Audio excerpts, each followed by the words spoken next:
I think I've always been intrigued by the fact that with Disney movies, there will be animals that can talk. They basically act like human beings. And then you'll also see other animals that are just like normal animals.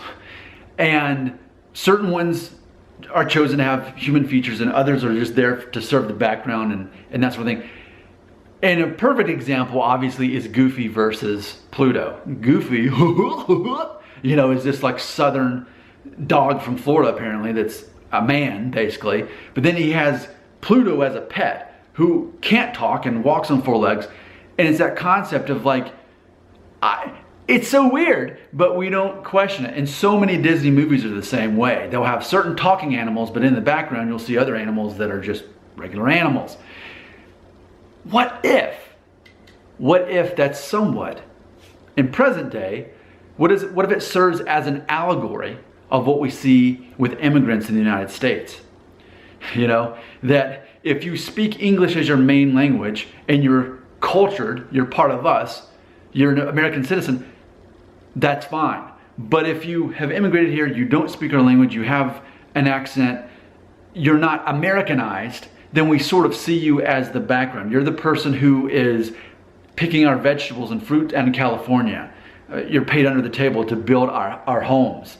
You're the ones in North Carolina at the slaughterhouse killing our animals that we don't have to, so that we don't have to think about it. You're a second-rate citizen, and we know you're there. You're in the background. You're not one of us, but you do exist. We acknowledge that you're a second-rate citizen.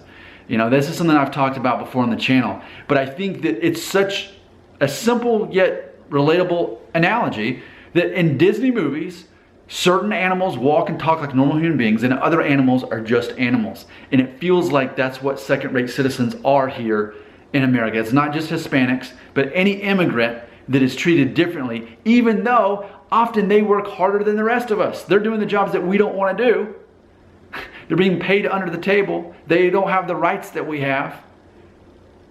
But they live here among us. And our society and our economy wouldn't quite exist if they weren't part of that underground culture that we turn a blind eye to.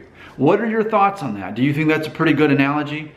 Disney animals that can versus cannot talk versus American citizens versus those who are second-rate citizens who we allow to live among us, but we don't treat them the same. And I say we as a society, I don't mean us as individuals, but we're okay with the fact that they build our homes, they pick our fruits, they slaughter our animals that we will eat, and yet they're not legal here, so we just turn this way and, oh, well, you're okay because your name is Juan, but you have a perfectly good accent and you were born here, so we like you.